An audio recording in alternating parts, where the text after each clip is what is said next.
Добро вечер, драги гледачи и слушатели. Останете со нас во петата епизода на Тоа е тоа подкаст. Вечерва со нас, на наше огромно задоволство и чест, го имаме не било кој, туку Зоран Витанов. Добро вечер, господине. Добро вечер до вас и до вашите ценети гледачи на подкастот.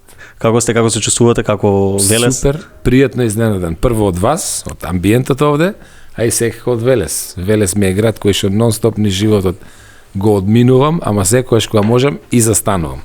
Ако не за друго, нели заради питите. Заради питите. Поздрав до офицерски, питите одлични и вечерва. Секоја чест. Сведочам дека беа врв. Милони што ви се допаднале, нема да сгрешите и повторно се вратите во офицерски. Секако.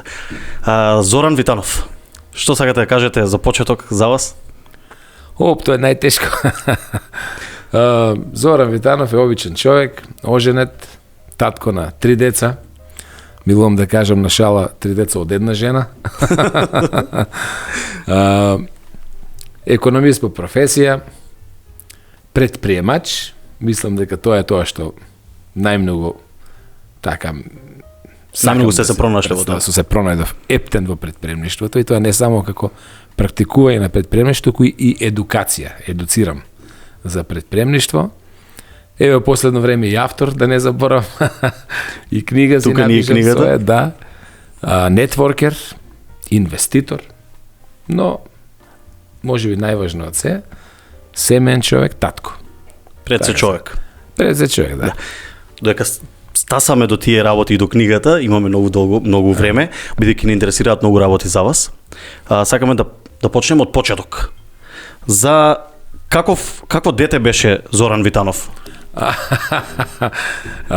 До мојата кажавме дека никаде не сретнавме за вас како дете сте биле, како ученик. Зошто се наспевав? До мојата 5 годишна возраст. Јас сум бил многу лошо дете. Тешко на родителите. Нема прозор во мало што не бил скршен од мен. Сум бил неверојатно прецизен со камен на големи далечини. Прва братучетка моја, која што сега ми е како сестра, 4 или 5 пати е дупната главата од мене од камен и немало спас. Кога се родил брат ми, одеднаш сум се сменил. Како преку ноќ, не знам, не можам тоа. Како некоја одговорност. Предпоставувам дека некои психолози треба да дадат одговор на тоа, но комплетно сум станал грижлив, одговорен, не само за брат ми, еве за братучетка ми, што толку пати сум ја кршил главата. Воопшто во мало сум почнал дури, не знам, ме праќале бабите, дедовците до пазарче, до назад. Одеднаш сум се сменил и бев доста примерен ученик. Знам дека бев најодличен ученик од прво до четврто во одделението и така, знаеш. Значи, некои нагли промени имало во моето детство, ама живеев многу безгрижно детство. Значи, комплетно безгрижно, дури би се рекло и монотонно и досадно. Знаеш, кога читавме лектири во школа и кога читавме за авторот, јас секојаш викам, ако утре заутре треба некој за мен нешто да напише, што ќе напише, нигде ништо нема. Се едно исто така, во Струмица, во мало, кај што сум израснат и така. Но, на почетокот, ужасно лош. Темпераментно дете.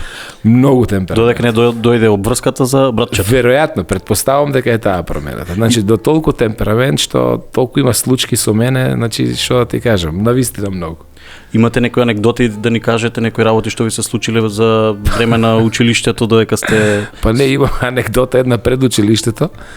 На моја 4 годишна возраст, ние сме почнале да градиме куќа, мајка ми и татко ми, во дворот кај што сум. Јас сум роден во куќата на дедо ми и баба ми, и мајка ми и татко ми као млад брачен пар во истиот двор почнале да градат куќи. И сега нормално прво се копат темелите.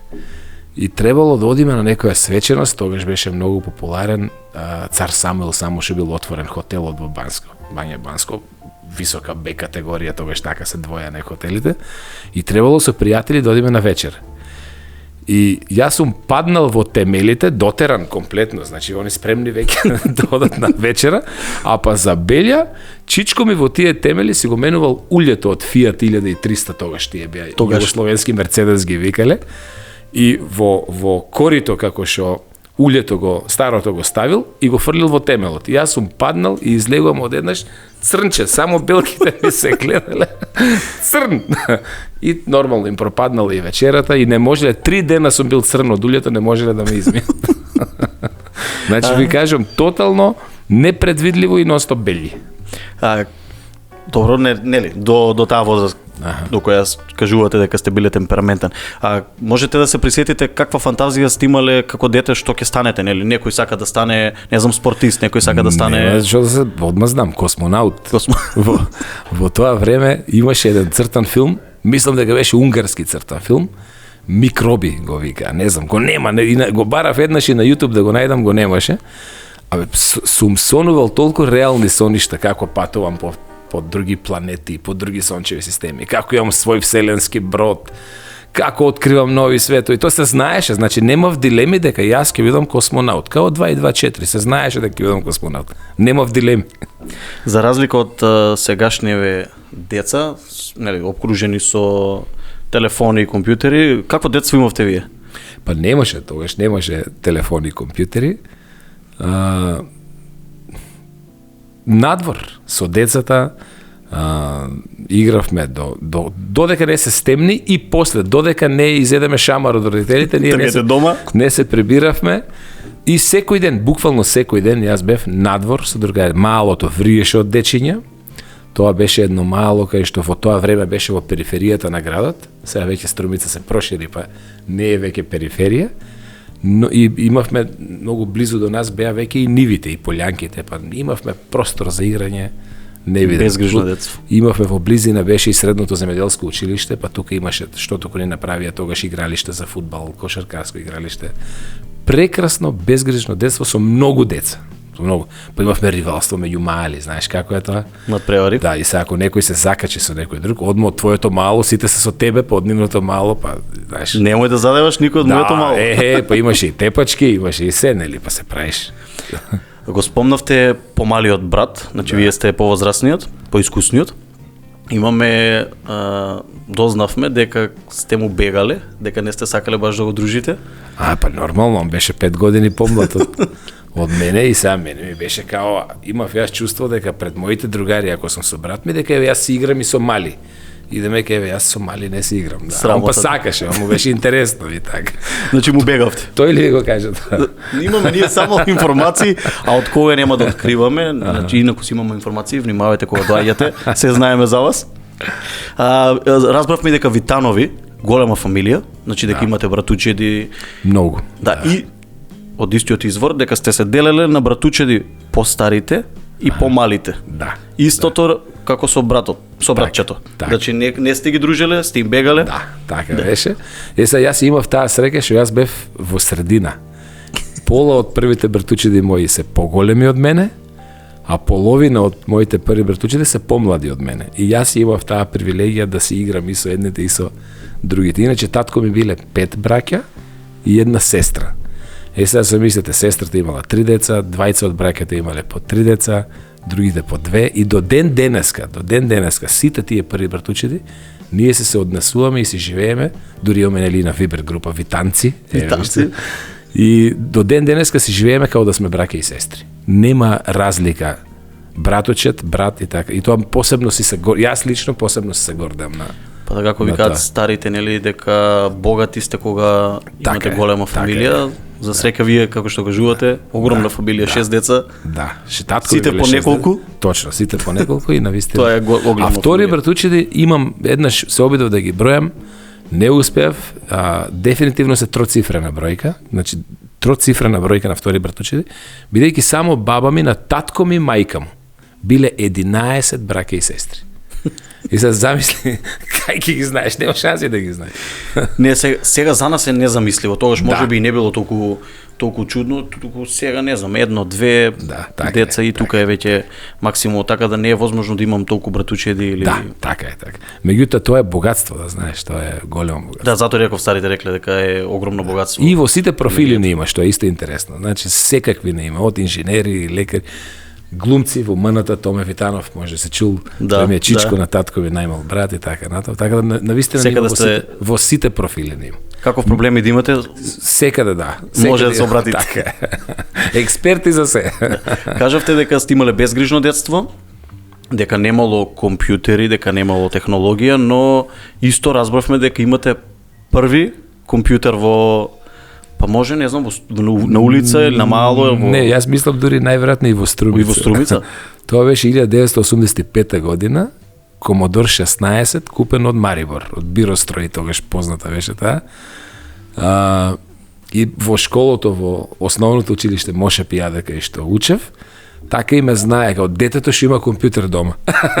И мислам дека нема дете од основното училиште, од цело, не зборам од моите генерација, што нема дојдено кај мене и нема играно видео игри тогаш на... Па добро, тогаш, нели, нешто Тоа ново навистина да беше, видат да. баш Дури сите... после направивме, сега да се изразам со денешен жаргон, и апгрейд, кога излезе Commodore 64, го продадовме тој Commodore 16, па купивме, татко ми купи Commodore 64, он имаше човекот што тогаш визија, не знам од каде му беше тоа, дека ова е иднината и дека треба да Технологијата. и дека не треба он да штеди, знам дека кредит зеде за да го купи и дека лично беше во Марибор за да го купи. Тогаш немаше дистрибуција, немаше во Југославија, беа многу ретки Commodore 16, а после и Commodore. И потоа кога излезе Commodore 128, он кажа не, доволно е, учете се на овој, бидејќи беше многу веројатно свати дека тоа нема крај тој апгрейд. И тука има уште нешто интересно, персоналците кога излегоа 1990 година, јануари, февруари, татко ми купи прв пат персонален 286-ка, тогаш познат, кој што исто беше нешто ново, така да човекот и мене и брат ми не воведе во тоа уште многу рано и за тоа сум му многу благодарен. Човекот бил визионер, со неговата визија си навлеколи гости у денот минимум по 5-6 деца. Добро. Како било со... Паметни беа тие деца тогаш, доаѓаа кога нема родители дома. Кога се на Они беа работа. на работа до 4, до 4,5 и... А како со игрици, како било со компјутерот тогаш? Па имавме две опции. Едната беше магнетофонска лента, еве вакви, ги видов овде, точно вакви, и се ставаа во едно касетофонче мало, каде што дури не знам зошто беше тоа, па ја штимавме се од штрафцигер главицата, не знам па да фаќат, и тие се учитуваше таа магнетна лента, чекавме, па имаше еден звук, знаеш, она старомодниот винтејдж звук за компјутер, и некојаш ке фатеше, ке учиташе компјутерот играта, некојаш не, но имавме и готови игри, кои што као касетички позади влегуваа во самиот Комодор. И тие ми беа најинтересни, бидејќи не треба знаење за тоа. Меѓутоа имавме па у тоа време стотици игри. Тогаш Atari беа многу популарни видеоигрите. Pac-Man тогаш излезе, се сеќавам убаво. Да, тоа човечето. Имаше една што денеска е пандан, мислам не денеска, подоцна излезе пандан на Супер Марио. Таа беше многу интересна, многу сум ја играл и така. Имаше многу видеоигри кои што по цели ноќи сме играли. Проба да ни објаснат дека сте ги приснимувале со чип турбо, ето тоа што кажувате. така. Колку ви успеваше сето тоа? Па, од прилика, тоа, затоа што сме биле деца сме го правиле. Денес возрасен човек нема трпение да го прави. Од прилика на 5-6 обиди, една игра ке фати. А една игра врти, можеби траките беа и по 15 на 20 минути. И за ти можеш да изгубиш цел ден за една видеоигра да се сними. Но потоа имаш по огромен мерак и ќе играш со месеци после. Ќе ги научиш сите нивоа, кај скокаш, кај пагаш се. Па после се собира трпение за нова. Па за нова, па разменувавме. Потоа имаше еден мој другар Игор кој што живееше близу до земјоделското училиште веднаш таму. Па татко му купи исто на него Commodore 64, он беше познат хирург. Па разменувавме со него видеоигри и така во школата се знаеше, во тоа училиште Моше Пијаде, се знаеше кои игри се сега хит, кои не се и така. Добро, веќе се олеснува работата, Да. кој ќе купи уште еден, се олеснува. Веќе додека бев во 8 оделение, веќе има 30 на 40 деца има веќе. Тоа веќе сосема друго и полесно. Добро, како почнавме тинеџерските години? Тинеџерските години средно училиште учев исто во Струмица, во познатата во тоа време дури озлогласена Струмичка гимназија, ја викавме Алкатрас. Гимназијата Јане Сандан. Па еве да ти дам една илустрација. Моравме да одиме на училиште со црни кецели. Значи, ако немаш црна работна облека, не те прима. Директорот стоеше на врата. А зошто црни? Затоа што плавите ги шарале учениците. Не, црни, и тоа беше навистина делуваше помалце дури и морбидно, монотонно, дури депресивно, знаеш. Црнила. Црнила, баш. Меѓутоа, знаењето што го добивме, например, јас мислам дека математиката, не само математиката, љубовта кон математиката, љубовта кон физиката и јазиците, но и кон книгата воопшто. македонскиот литературен јазик, иако нели струмиче ние не си збориме. Не баш литературно. Меѓутоа љубовта кон литературата, мислам дека ми е од таа струмичка гимназија. Кога спомнавте за струмичка, И беше срамота да не знаеш. Беше срамота таму да не знаеш. Сега е обратно, сега е срамота да знаеш. И тоа е, значи, делуваше монотонно и страшно и да во 7:30 почнуваа часовите са бајле, лично директорот стоеше на врата и лично тој ја заклучуваше вратата во 7:30. Ти може да си 5 метра пред вратата. Но ако во 7:30 почнува да ѕвони, он пред тебе ја заклучуваше и ти пишува неоправдан. Не се отвараше вратата на следниот час, се отвараше на големиот одмор. И тоа се два неоправдани. Ред и дисциплина. Многу. Да, па тоа се повеќе фали очигледно. Па да, мислам, ние тогаш мислевме дека е тоа претерано, но од денешен аспект што го гледам, мислам дека сепак си има зошто тогаш така се правило. Од и таа дисциплина потоа преоѓа во самодисциплина. А јас не можам да бидам добар предприемач, оти клучниот збор за предприемачот е самодисциплина. Но ако немаш прво дисциплина, не можеш да стекнеш и самодисциплина. Ме подсети на директоров што заклучувал врата, на мој професор, ќе поздравам професор Трифунов по математика, он имаше некои негови идеи како треба да функционира и мислам дека е еден од најдобрите професори. Имаше он влегува, ја затвара вратата, после него веднаш влегувам, веднаш само ја затвара и отвара. Да. И му професор, може да влезам? Викам, он така малку, може, сакаш влезе, сакаш излези, неоправдан. Да. И сите влегувавме од почит кон професорот. Да. Ама баш за таа ред, за тој ред и дисциплина говориме дека да, се повеќе фали. Ако направите споредба од тоа време до денешниве генерации, која мислите дека каде сгрешивме? Па мислам дека родителите сгрешија. Да. Затоа што родителите сватија дека системот се руши, во општеството се сруши критериумот на вредности, нели преку политиката, преку ова. И родителите наместо да го негуваат критериум на вредност и да пружат отпор на тоа што политичарите правеа и го рушеа системот, тие се надпреваруваа колку повеќе кон своите деца да бидат толерантни. И всушност створивме деца кои што имаат екстерен локус на контрола. Што значи тоа? Деца кои што очекуваат родителот да им заврши работата. Ќе ти дам една анекдота од тоа време. Татко ми 4 години бил професор во таа гимназија, кој јас бев дете, значи пред да отидам во и бил класен раководител на средно економско училиште, тој има завршен економски факултет. И кога бев матурант, он приметил дека 4 години јас дома англиски домашно не пишувам и дека не учам англиски. А знаеше дека знам англиски. Јас само од училиште, без да патувам низ странство тоа време, јас научив англиски и писмено и усмено, па еве да речеме 95%. Од професорот по англиски. И се они биле колеги, и он отишол во второ тромесечие, 4-та година, веќе матуранти опуштени. Како е син ми? Па одличен, нон стоп петки. Пиши му 4. Зошто? Па ќе оди на факултет, ништо не учи, да не е умислен, стај му 4 во второ тромесечие за да му дојде паметот. Денеска јас не познавам такви родители. Јас кога на моите деца им го кажувам тоа, они не ми веруваа, па го прашуваа. Татко ми дали тоа е вистина. Денеска тоа е непоимливо, да отиде професорот, да праша како е и да ургира за пониска оценка. Па да, педагошки знаат некои од повозрастните професори некогаш намерно да ја намалат оцената, малце за да те... Кај некои деца тоа делува кај мене делуваше многу негативно. Јас тогаш престанав да учам, но муабетот ми е денеска така речи и нема такви родители. Зошто? Затоа што општеството веќе ја бара формата, а не ја бара суштината. Формата е во свидетелството, ако ти пишува во осмолетката дека ти сите петки, ти имаш предност да се запишеш во средното училиште. А ако имаш 1/4 во 5-то оделение, ти компаративно не си конкурентен заради номинална некоја евалуација, која што е екстерна евалуација. А мене животот ме научи дека ние не треба да живееме за нечие туѓо мислење и не сме нечие туѓа евалуација да стане наша реалност. Туку треба компетенција, треба суштина. Тоа кај сегашните родители го нема. И мислам дека тоа е еден од основните рушачи на темелите на било кој општество, а не политичарите.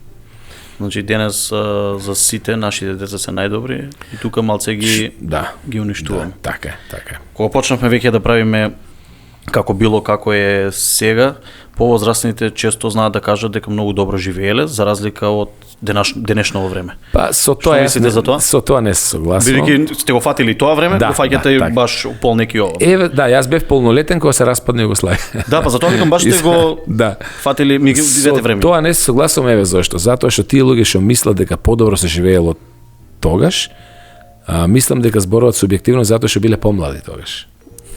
Не може да се живеело подобро тогаш кога најбанално ќе ти кажам, автобусите меѓуградските немаа клима. Како можело да се Како можело Значи, да- од најбанален пример, не постоеле клими. Значи не може да се живеело подобро. Не знам, мобилен телефон. Не, колку и да викаме дека телефоните ни го упропастуваат живот. Ние одлучуваме како ќе го користиме телефон. Но во секој момент јас сега можам да извртам уструмица на мајка ми и да ја гледам. Во тоа време беше привилегија, јас чекав на ред во поштата во Железара како студент, за да стигнам до телефонската кабина.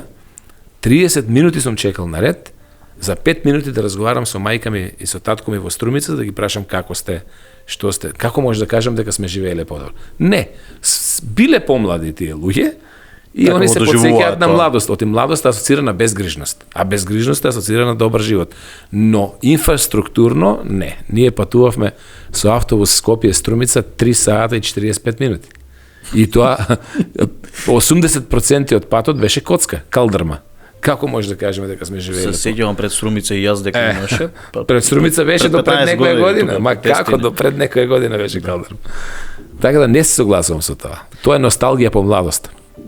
Носталгија, ю носталгија најчесто кај Да, и ю носталгија, затоа што ние сега, бидејќи ја нема Југославија, имаме некое идеализирање на тоа На таа каква била. Југославија. Иако, рака на срце, критериумите на вредности тогаш беа повисоки. Но општо да кажеме дека квалитетот на живот бил подобар тогаш, не може. Па добро ти ние се судруваме со тоа, ништо не знаете вие. Како беше во наше време? Послободни беа луѓето, помирно и безгрижно се живееше, меѓутоа сето тоа беше привидно бидејќи беше на кредити. Знаеш, има и да јас сум во принцип човек кој што не се навраќам на минатото. Затоа што тоа и во книгата го спомнувам. Ако живееш во романтика со минатото, ти престануваш да имаш иднина. Не, туку ние да видиме што може да научиме од минатото, што ни се пружа денес како ресурс и како тоа јас можам да го валоризирам за во иднина да стекнам некоја нова вредност. Таа романтика со минатото нас не заглави како македонци во Македонија.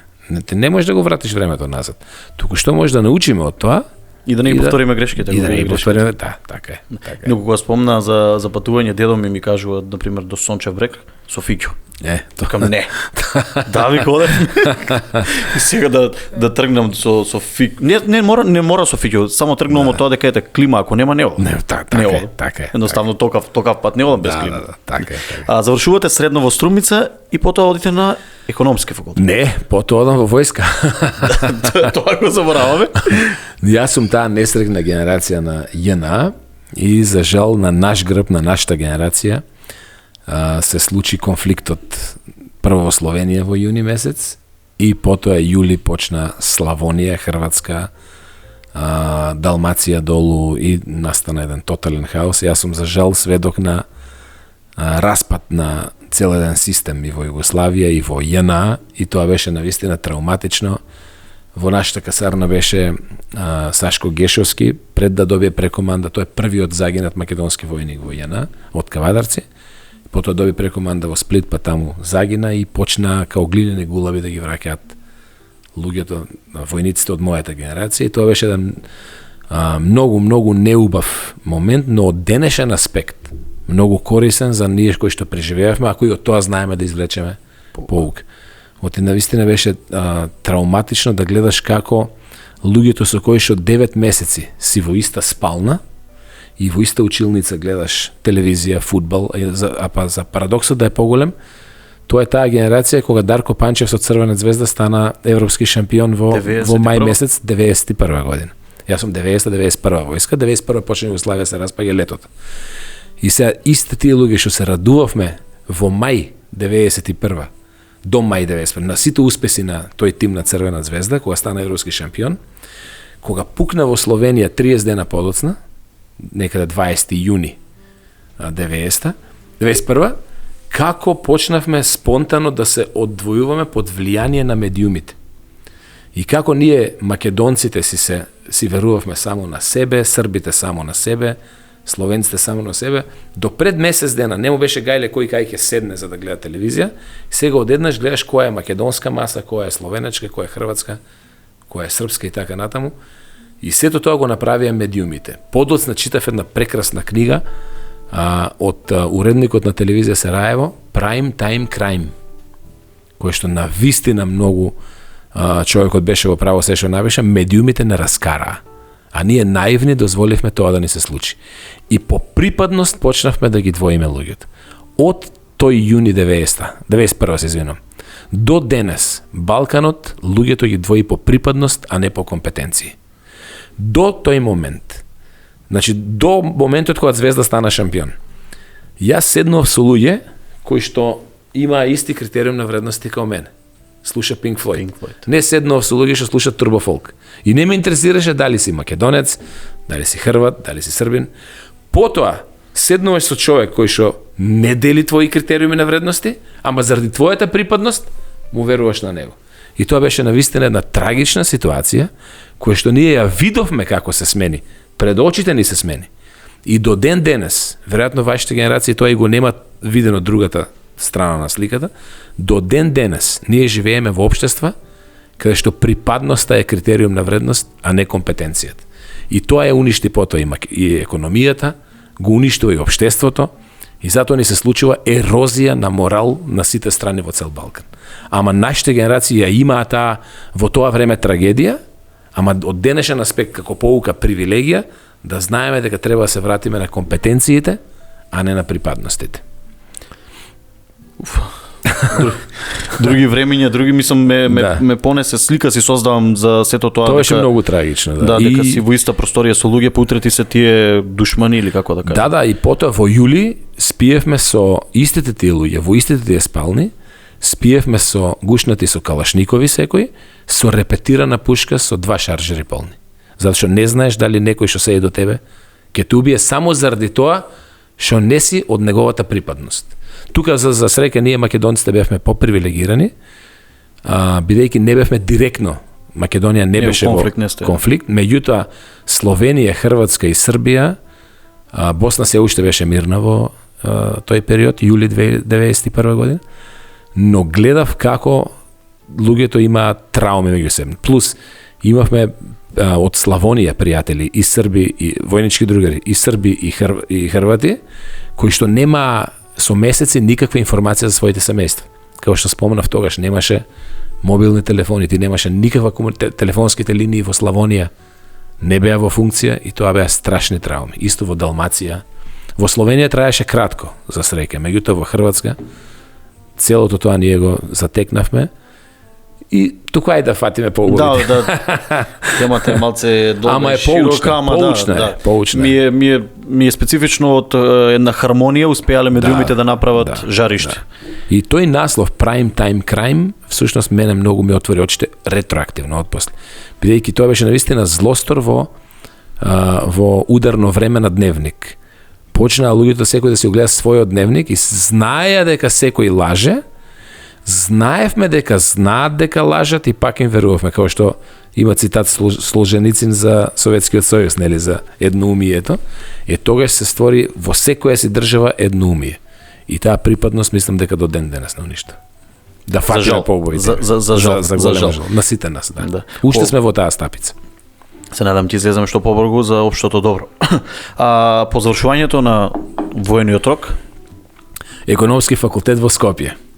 Целиот среќен, ентузијаст, преживеав, нели? Тоа навистина беше од тогаш почнав многу повеќе да го сакам и да го ценам животот. Затоа кажам ретроактивно, сум благодарен што ги поминав сите тие искуства и со полн ентузијазам почнав да одам на економски факултет, меѓутоа јас долго време веќе се спремав ментално за пазарна економија. Предприемништвото веќе си го сакав, меѓутоа дојдов до едно тотално разочарување на економски факултет, Затоа што учебниците уште беа од 70-те години. Пола учебници беа на српско-хрватски јазик и зборуваа за самоуправување, за социјализам, нешто што веќе го нема. Нема, да, не постои. И нешто што сите ние како општество се договоривме дека ќе го нема. Не е дека некој ни наметна капитализам. И ми беше едно страшно разочарување, а особено одговорот, па ти знаеш ли колку број на професори ќе останат без работа? Па за да не останат една шака професори без работа, пропаднат генерации и генерации. уништувате цели генерации. И јас со тоа не се помирував и таму се карав по амфитеатрите на предавања и така. И ме знае, професорите ме знае. Баш пред 2-3 дена со еден од моите најомилени професори, Благо Ѓоргиевски, разменивме мислење и вика те памтам како вика ти тогаш дискути. А он па предаваше информациони системи и ни предаваше за модеми, за интернет. Пази се кој е парадокс. И затоа го ценам до ден денеска тој човек. Он беше спремен да направи апдейт веднаш, но имаше луѓе, ќе го споменам, еве, тоа сум го зборел и во книгата дури го спомнав, познатиот Таки Фити, на генерација пред нас предаваше марксизам. На нас ни предаваше политичка економија, а на генерациите после нас им предаваше предприемништво. И сега, јас кога го сретнав еднаш, кога дознав дека предава предприемништво, викам, добро професор, ај сега кажи ми, кого лажеше? Тие што на кои што им предаваше марксизам или на тие што сега им предаваш предприемништво? Едно со друго е контрадикторно. И тоа е ерозија на моралот, на највисоко ниво кој што доаѓа од професорот, кој што подоцна стана и декан, па стана и председател на МАНУ. И затоа општеството не е тако. Сега јас сум човек кој што отворено ги кажам работи и во книгата тоа го имам напишано, го имам спомнато баш како така. Ние сме тие, секој поединечно треба се бори за тоа што сака во животот. Ама не може да се бори ако не знае што сака во животот. А не може да сакаш било што во животот ако прво не си го засакаш животот. Ние се однесуваме како да сме мачори, како да имаме 9 животи. Па овој и онака да пројде. Премногу лефтерно, премногу анемично се однесуваме кон Божиот дар наречен живот. Дали тоа ви беше, тоа што ви се случило на факултетот, ви било провокација да размислувате во областа на политиката, сте станале член на млади социјалисти? Не веднаш. Првин навлегов длабоко во предприемништвото. И уште додека кога бев студент, посетив една обука, мислам дека тука е клучот, зашто дефинитивно влегов во предприемништво и до ден денеска сум во предприемништво. Таа обука се викаше ЦЕФЕ, кратенката е Creation of Enterprises through Formation of Entrepreneurs. Креирање на предпријатија преку оформување на предприемачи, каде што се зборуваше за комплетен мајндсет на предприемач. Цела бизнес психологија, методологија развиена од германската влада во касните 80-тите, кога Западна Германија проценила дека ќе се распаѓа источниот блок и дека една цела источна Германија ќе се соочи обединетата Германија со армија од милиони непредприемчиви луѓе, работничка класа која што не знае што со себе. И они собрале тим од врвни економисти и психолози и ја направиле таа методологија. И јас као многу млад, уште као недипломиран економист, се сретнав со таа методологија, платив во тоа време незамисливи 1800 марки за 14 дена обука. Ми се смеја на факултетот, професорите, затоа што вика цел факултет не те чини тебе 1800 марки, а ти за 14 дена им плати на германците 1800 марки. Меѓутоа, тие 14 дена, јас разбрав што е предприемништво. На факултетот ние немавме ни предмет предприемништво. Не ни сме чуле за предприемништво. И тоа ми го смени живот. А дури потоа влегов во политиката, сакајки како предприемач нешто да направам во политика. Иако тригер, поттик за да влезам во политиката беше една од професорите мои, професорка Златка Поповска. Тоа исто е поздрав ако ме слуша, многу ја ценам неа. Она беше сопруга на тогашниот председател на Социјалистичка партија на Македонија, па Златка ме запозна со мажот и со Киро Глигоров, тогашниот председател на Македонија, и се ова нема да влезем во детали, бидејќи го има во книгата, па еве нека биде поттик да ја прочита. Да. Значи од тогаш влегува во политиката. После. Значи влегувате во младите социјалисти, да. Не знам дали се чул за Джордж Бернард Шо, познат англиски мислител. Не. Тој има кажано... Не како Бернард Шо. Бернард Шо, да. Како не, тој е многу познат. Сигурен сум дека се чул. Бернард Шоу каже една многу убава мисла, вика, кој на млади години не бил социјалист, подоцна со сигурност ќе биде нешто што никогаш не сакал да биде. Но има и една друга мисла за младите социјалисти, кој што сега јас од 50 годишен човек, неодамна наполнив 50 години пред некој месец, можем да ја кажам, кој на млади години не е социјалист, нема срце. Но кој на 50 години остане социјалист, нема разум. Ама тоа друг пат ќе го образложам. И така влегов во, навистина, таа е многу племенита идеја, левичарската идеја. Меѓутоа, ако не оди рака под рака со предпремништво, со креирање на нова вредност, под која ќе креираш нова вредност, да даваш, да придонесуваш, тогаш ништо. Денешната моја филозофија е раст и придонес. Ти не можеш да придонесуваш ако самиот не растеш.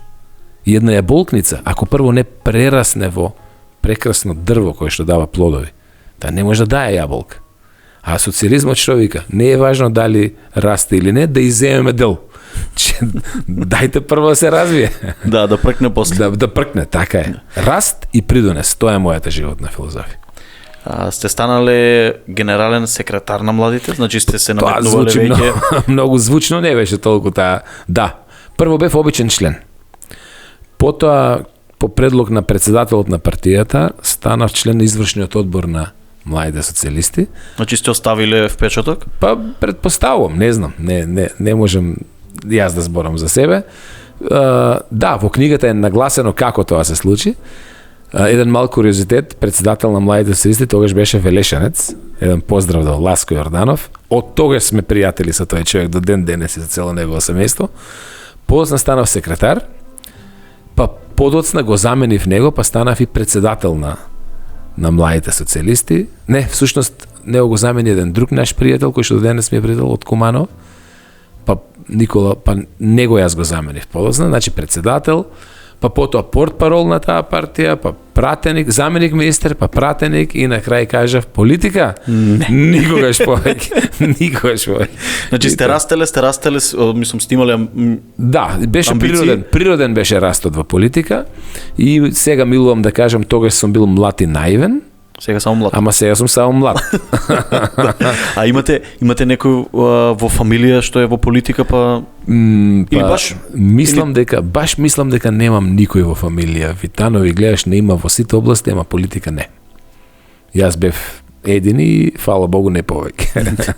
Интересно е за фамилијата Витанови, пошироката фамилија Витанови за која што ви спомнав, никој не е надржавен. Дури Томе Витанов, кој што е нели формално правно под како се викува Министерство за култура, сепак уметниците, верувам ќе се согласиш, се креативци, тие не се буџетари класични. И иако и тој е сега во пензија, значи буквално сите сме или предприемачи, или работиме своји бизниси негде во странство, или немаме некој ниту на државно, ниту во политика, не. За среќа. За среќа. Да. Од оваа дистанца. Од оваа дистанца. Додека беше во политиката и сега од оваа дистанца, се сметаш за корисно тоа што го направи? Се сметаш за успешен во политиката? И каде се разочара до тој степен да речеш не, од денес не сум повеќе во политиката? Па прво за првото прашање, дали се сметам за успешен во политиката? Ако политиката ја сметаме само за гол прагматизам, тогаш се сметам за неуспешен и се гордам што сум неуспешен. Бидејќи јас не ја гледам така политиката. Политиката е, според мене, најплеменитата професија што еден човек било кога ја измислил. Зошто? Оти е алтруистична по дефиниција. Ти се грижиш за општеството. Креираш закони и амбиент и критериуми на вредности за раст и развој на општеството. Но вулгарноста на која што е сведена политиката, не само во Македонија, воопшто во светот, заради системот на припадност, а не на компетенции, си се гордеам што не сум успешен во таков систем. Каде дојде до она пукање на филмот, така да кажам, јас излегов на говорница, сосема неочекувано. Никој не знаеше, сопругата моја не знаеше дека, брат ми не знаеше дека јас ќе ја напуштам политиката, а со брат ми се консултираме. Јас и он сме многу, фала Богу, со тоа се гордам. живееме како еден. Дури и он не знаеше. Едноставно сватив дека нема морал. Сватив дека таму се е гол прагматизам, дека никој не го интересираше, барем во тој состав, алтруистички нешто да направи за Македонија. И кога го видов тоа, сватив дека јас не припаѓам овде. И мојот дедо постојано ме учеше дека образот не може друг да ти го земе. Може сам да си го изгубиш. И јас чувствував дека со самото присуство, тоа е како да живееш во Чернобил, а да се надеваш дека нема да се озрачиш. Тоа е невозможно. Нели, кај има радиација, автоматски се... И па јас не можев да бидам во парламентот, што беше дувло на непринципиелни закони носење, на непринципиелни коалиции и нели, да не набројувам понатаму. И тоа зборам за 2008.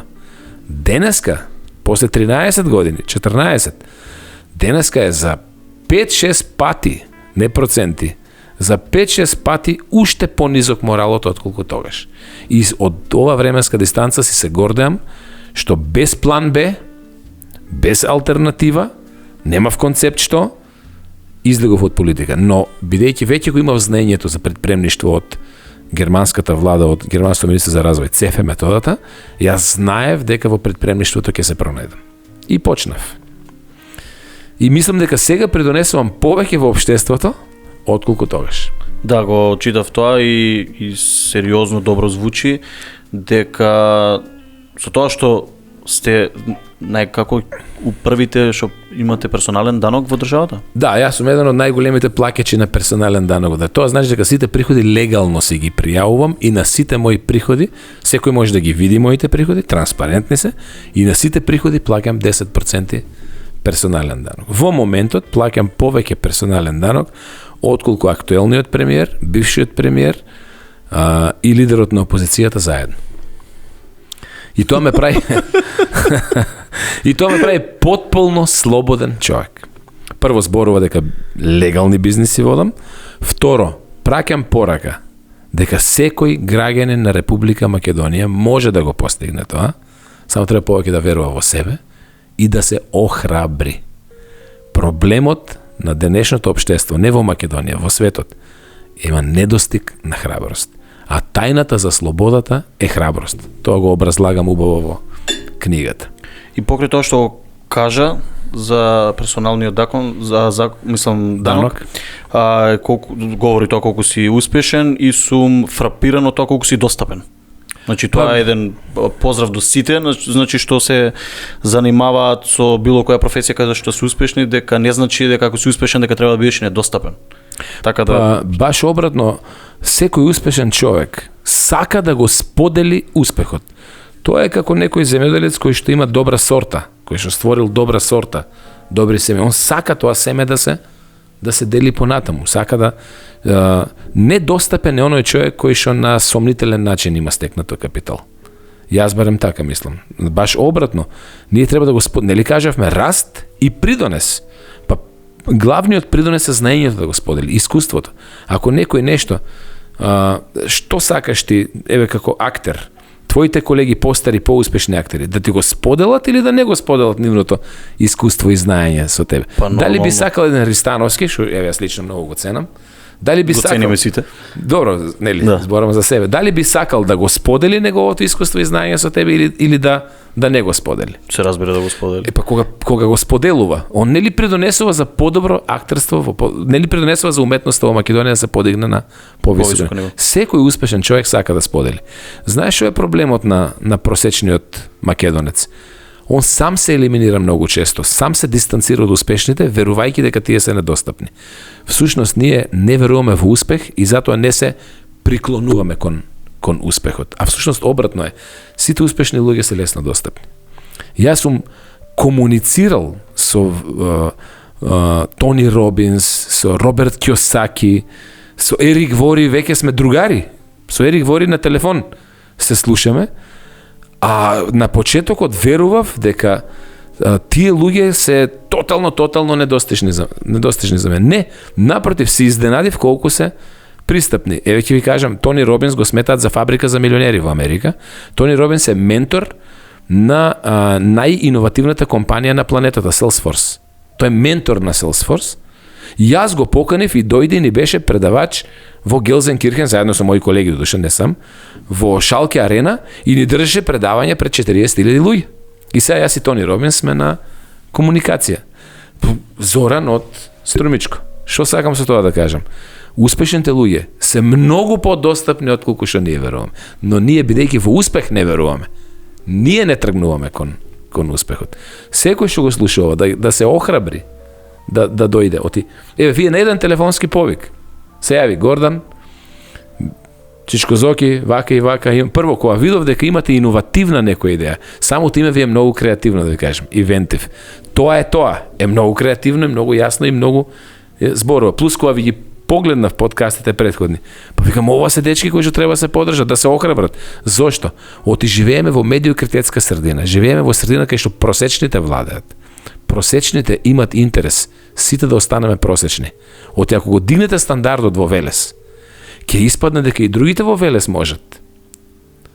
Арнама вака се надеваат дека нема да успеете, за да не ги вознемирите, сега он имаат изговор. Не го бива заради овој, заради оној. Он си наоѓа изговор, а не брка резултат. Ако некој во неговата микросредина постигне резултат, значи може и тој. Медиокритетите имаат за задача да го убијат сонот во секој поединец. Затоа не ги слушајте. Околината во која што растете, не ја слушајте. Слушајте ги успешните луѓе и никој друг. Особено во областа во која што ти сакаш да успеш. Ако збориме за актерство, не ме слушај мене. Иако имам Чичко актер. Не ме слушај мене. Но Ристановски, да. По можност, ако јас би ти препорачал, Дастин Хофман да го слушаш. Роберт Де Ниро, да го сега да не набројуваме. Тоа се институции веќе. Да, ама достапни се. Верувај ми, достапни се. Еве момчево позади тебе, момчево, господинот. Што ме води 1-0 Оскари. 1-0 тебе. Тоа е добар став. Сега за сега. Да. Ама 1-0 е ништо. Пред некоја година бевме 0-0. Ќе завршиме 3-1. За тебе. Да. Не му се предава нормално. Така е. Учи од нив. Немој да просечен велешанец, просечен македонец да ти биде репер и неговото мислење да го слушаш, дали ти можеш да бидеш подобар од Леонардо Ди Каприо или не. Не, тоа е твоја одлука дали ќе бидеш подобар. Твојата себе проекција се ствараш сам. Ама за да го смениш верувањето, мора да се дружи со луѓе што веќе успеале. Затоа јас сум нон-стоп во комуникација со тие луѓе. Зошто? Да се индуцирам со нивното верување. Тајната не е во знаењето, не е ни во вештините, во верувањето е. Ако го смениш верувањето, ти ќе најдеш начин да дојдеш до знаење и до вештини. Но ако не си го смениш верувањето, ти не ни тргнуваш на тој пат. Значи, верувај многу повеќе во себе.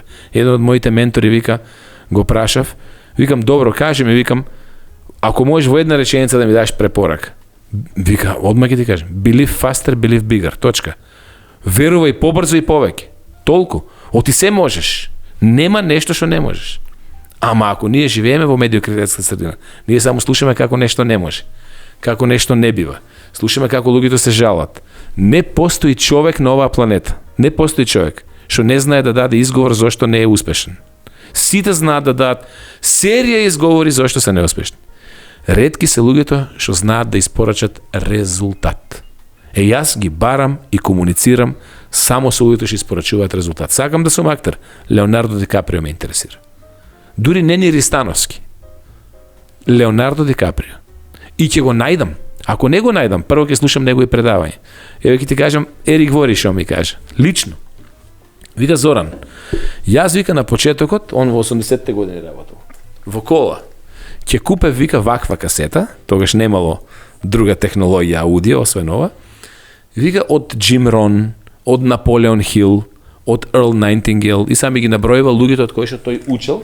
Патем преку него и јас ги научив тие луѓе и јас се учам од нив. И вика цело време си замислував дека седи позади мене во седиштето и додека јас возам во кола, а возев многу низ Америка, вика, да ги слушам нив. И вика ми се претвори, вика, колата во библиотека, во училница. И вика што се случи? За 6 години од првата касета на Джим Рон, јас вика го пречекав Джим Рон на аеродромот и вика јас возам, а позади мене вика седи Джим Рон, а го заборев и Лес Браун. И тој го слушал. И се вика Джим Рон и Лес Браун ми седат. Што направи вика јас? Па бидејќи верував и тргнав кон тоа, абе ги материализирав вика. А квантната физика патем докажа денеска, за да не должиме, Ако тие слободно ќе мене ми е тие ќе го предавање гледат. бесплатно. Тие ќе го гледат ова, нека изгуглат Double Slit Experiment. Експеримент на двоен процеп. Квантната физика докажа дека умот го материализира сето она во кое што константно мисли. Вие ова овде сте го материализирале затоа што прво ви дошол на ум. Ако не ви дошол на ум и ако не сте поверувале, ова сега немало да го има ова студија. Ниту па ќе го имаше ова интервју. И само вика, јас ги привлеков до таа мера што ми седнаа на вистина во задното седиште. Па јас гам чекам Ерик, па сега како јас со тебе разговарам. И он вика, па еве на исти начин. Па тоа значи дека функционира. Затоа Леонардо Ди Каприо и ќе видиш дека може да Оскарот кој ќе му заводиш да биде баш во филмот кај што со него ќе го играш. Ако можеш да го замислиш, можеш да го оствариш, но ако реагираш, Не само што ми кажа, знаеш ли? Знам, дека само, не веруваш. Не дека не верувам, само размислам дали можам Нема дали.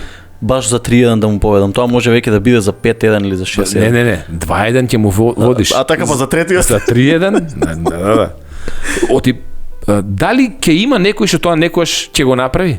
Да. Па ако може било кој, можеш и ти? Ме сваќаш? У принцип не треба да дозволиме сите да бидеме било кој. Да. Така имам. Така е. И мислам дека тоа правилно. Секој треба да биде име и презиме, да се труди да стане име и презиме. Ако си го зацрташ тоа, и ако поверуваш во тоа, ти приоритет ќе даеш само на тоа. И се што правиш од сега натаму во следните 5-10 години, ќе биде само во врска со тоа. Па невозможно е, ако интензивно работиш на нешто, во кое што веруваш. Резултатот е последица на акцијата. Акцијата е последица на верувањето. А верувањето е нешто што ти го инсталира околината. Затоа внимавај со кого се дружиш, такви верувања ќе имаш. Верувањата ти ја креират реалност. Во нашата медиокритетска средина, а политиката беше медиокритетска, јас немаше што да барам таму. И го тргнав тој свет на медиокритети и влегов во друг свет на шампиони. И се покажа резултатот.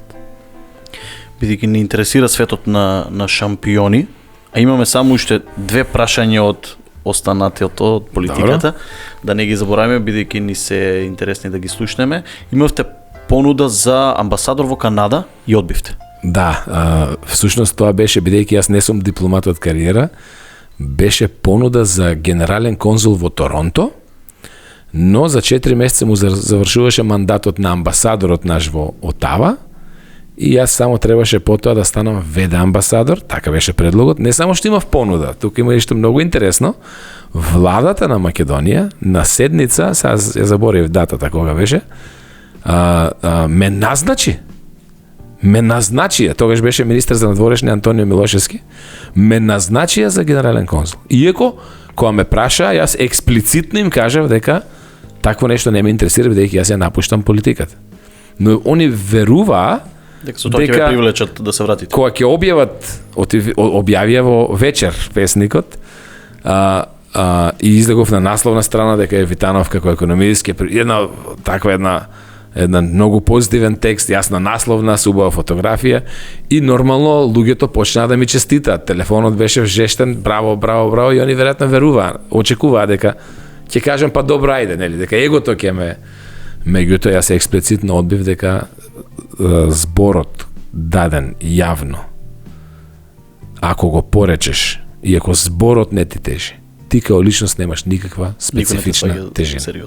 И јас во ниту една секунда не помислив, дури тогашниот премиер Груевски, Нокита во еден, он во 12 негде изгласале таа точка, Нокита, он има обичај, таа влада работеше доцна во Нокита, во еден кога заврши седницата, ми се јавува, вика, Зора, најчестито.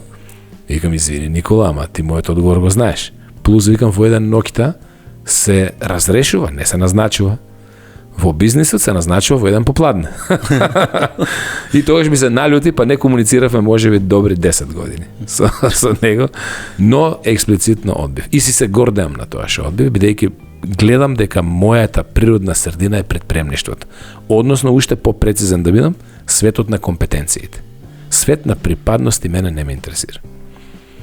Само уште едно и добро, се вратиме на шампионите. Цистерните на Мак Петрол. Заменик министар. Кај го извади, од кај ти е ово? И ова е добро. За ова мислам дека никогаш не сум зборал. Не, па бараме, значи, работи што ги немаме слушнато, Затоа ме интересира, ова е некој кој шептен.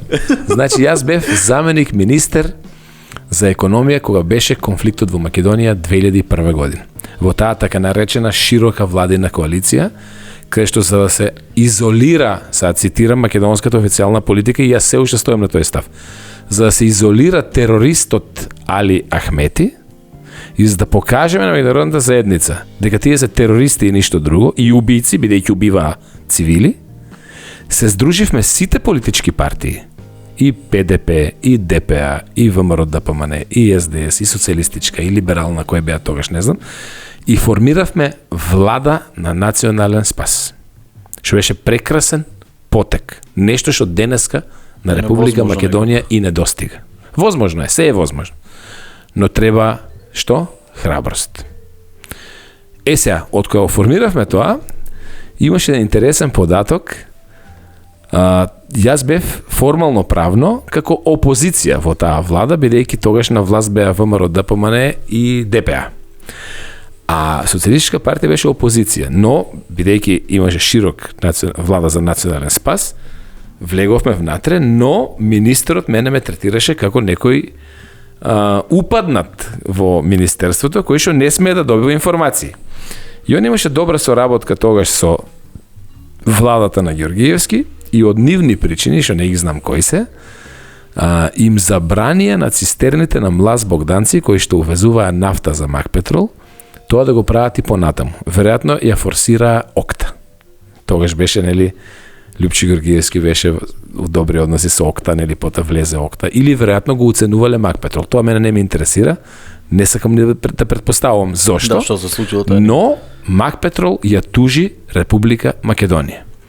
И беше апла, Макпетрол не смее ни еден бизнис, ако е легален, а тоа беше легален бизнис, транспарентен. Фирмата плаќаше и акцизи, и даноци, и ДДВ, и персонален на вработените. Тоа беше плодна фирма и до ден денеска е, сериозна. Макпетрол, не знам точно, преку 50 години е фирма. И они трпеа штета и ја тужија Република Македонија. И јас знаев дека ние губиме као Република Македонија 1 милион марки дневно. И секој ден изгубен, може би некој во владата и во, не знам, премиерот, министерот за економија, Бесник Фетај, може би имаа некои други интереси со некоја друга фирма. Јас не сум полицаец, тоа да го знам.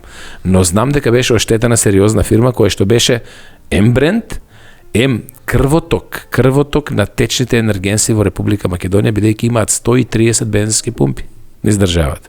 А башка и Млаз Богданци трпеше штета, за жал таа фирма и не преживее. И сега јас, како заменик министер, немам право да ја отповикам таа одлука, туку има министерот. А министерот им забрани. Бидејќи царината се наоѓаше под наша надлежност. Царината таму нешто правеа формалности. И јас беше август, Бесник Фетај отиде на одмор. Формално. И во отсуство на министерот, заменикот е надлежен. И јас веднаш ја отповикав таа одлука на царината, дадов наредба до царината да се пуштат цистерните, бидејќи немаат основ. На Македонија испасив некаде околу 30 до 40 милиони марки, или беа евра, или беа 2001, не се сеќам, али цифрата беше 30 до 40 милиони. Така да јас си го оправдав моето министерување во Макпетрол исто така престана со тужбата тогаш. Значи, доби некоја оштета, но мала, бидејќи малку денови беа, и потоа чув дека имало тежок конфликт помеѓу некои луѓе од царината, Лјупчо Ѓоргиевски, Мендух Тачи и Бесник Фетај, и чув дека сакале и да ме ликвидират мене тогаш физички и не знам што, меѓутоа јас се тоа транспарентно го објавив, а транспарентноста најмногу те штити. Така да чудно ми е тоа. Тоа е подзабораено од кај го знаеш, али е многу добра илустрација за тоа како личните интереси одат на штета не само на економијата на една-две фирми, туку на целата национална економија. И за жал, наместо тоа да го исправиме, потоа ни стана национален спорт до ден денеска. Си расторил нечии бизниси тогаш? И се гордеам со тоа. Не, тоа не се бизниси, се извинувам. Криминалот не е бизнис. Да, така ги викаме бизниси. Не. Тоа е исто голема грешка која што се програмираме обратно. Криминалот е криминал. Криминалот не е бизнис. Да, треба да почнеме ги говориме со вистинските имиња. Да. Бизнис е нешто каде што имаме вин-вин-вин ситуација, каде што имаме придонес, каде што се креира нова вредност за сите. Сето друго е криминал. И тоа беше чист криминал. Да се вратиме на животот на Беше шампионите. интересно, тогаш ми се јави од Мак Петрол, вика, добро, кои си ти, вика, од каде, вика, изгледа, они неочекувано, они спремни за тужби, вака, така, и вика да се видиме. Не сакам да се видиме, јас тоа не го направив ради вас као фирма, туку ради принципите, за да не биде оштета на Македонија, оти они поднесоа тужба. И тоа беше јасно дека Македонија, и они добија некоја оштета, но спасивме 30-40 милиони марки или евра, не можам искрено да се сетам во период во 2001. Да. Нема. И тоа мислам тогаш беше општо познато, ама помина 20 години па се подзаборави. И јас го заборавив. Па затоа копаме ние за да ги навратиме работи. По завршувањето на политичката кариера, стануваш предавач Цефе. Не, Цефе сум јас од минатиот век, нели спомнав. Да, претходно, ама викам после политичката кариера, барем така прочитав, дека натаму се го формиравме Цефе Македонија. Да. Веднаш, значи јас 2008 година некаде во март, април мислам, во април. Непосредно после крахот во Букурешт. Тогаш кажав, повеќе јас не сакам да бидам дел од ова, нели Букурешт НАТО самитот беше на 2 април. Јас политиката ја напуштив 10 дена после тоа, од парламентот, говорница. Некаде мај, јуни, ја регистриравме Цефе Македонија. Со гордост можам да кажам дека Цефе Македонија до денес постои. Јас веќе не сум таму нормално, сега створивме нова генерација, па уште една генерација на Цефе едукатори. Тоа е една успешна приказна која трае. Во 100 држави, значи Цефе го развивме во 100 држави како метода, и во преку 20 универзитети во светот се држи обука за предпремништво по Цефе метода. И затоа сум посебен горд. Германското министерство за развој направи анонимна анкета каде што учесниците од цел свет, од 100 држави, каде што биле на обука подолга од 5 дена, ги анкетирала за да даат оценка, евалуација, но и ги следела во нивните кариери. Секој еден учесник на повеќе од 5-дневна обука, било каде во светот, од Западна Европа, Канада, Америка, но и во Венецуела, Того, Намибија, не знам и такви држави, бидејќи 100 земји се опрашање, на еден учесник се креирале 4,3 нови работни места. Не постои во светот подобра методологија за едукација на предпремништво, според германското министерство за развој. И за тоа сум посебно горд. Тоа што исто така ме прави горд е што од кога се дуплициравме со знаењето, Цефе Македонија веќе си функционира независно, јас веќе немам никаков удел таму, ама кога ќе ги видам тие млади дечки на секаде низ светот како држат обуки, не можам да ти опишам колку убаво чувство ми дава тоа. Спомнавте млади дечки. Како младите би ги мотивирал да започнат свој бизнис? Па, сакале ние или не, светската економија се движи кон тоа што се ќе биде платено по учинок, а не по време. Ние имаме илузија, посебно во Македонија и на Балканот, дека ако јас сум 8 сати на некое работно место, заради моето присуство на работното место треба да ме платат дневница. Ние не сме платени за време. Ние сме платени за вредноста што ќе ја даеме во единица време. Порано, технологијата не беше развиена до тоа ниво за да го мери тоа. И затоа луѓето се криеа, ќе се пикне негде на државно, или во банка, или во телеком, дури и која не работи, зема плата. Зошто? Од 8 сата дневно е, нели, со картица, ќе се куцне 8 по минута. Технологијата веќе не принудува ние да мораме да работиме по учинок. Кога работиш по учинок, ти си по дефиниција предприемач. И сега кога веќе треба да работам по учинок, не е ли поинтелигентно, проактивно да го согледам тоа, да го антиципирам? Тони Робинс вика дека тајната на успешните луѓе е што умеат да антиципираат работи кои што уште се невидливи, они ги предвидуваат и се прилагодуваат на нив пред да се случат. Не е ли поинтелигентно, проактивно тоа да го направиме, отколку да чекаме да дојде таа промена без да имаме своји компетенции. Таа Цефе метода овозможува ние да имаме предпремчиви компетенции, да размислуваме како предпремач, а не како вработен. Оти сакали или не, ќе мораме сите да бидеме предприемачи. И затоа ги охрабрувам луѓето, не е прашањето дали ќе мораме да бидеме предприемачи. Прашањето е кога тоа ќе го сватиме. И што порано почнеме да едуцираме по предприемништво, толку подобро. Бидејќи секој не може да одвои денови да биде на цефе обука и така натаму, јас сега направив еден како се викува, канал на YouTube, каде што барем за мајндсетот им зборам на луѓето и апелирам младите луѓе да почнат да ги гледат тие, бидејќи таму поттикнувам и книги да се прочитаат, препорачувам.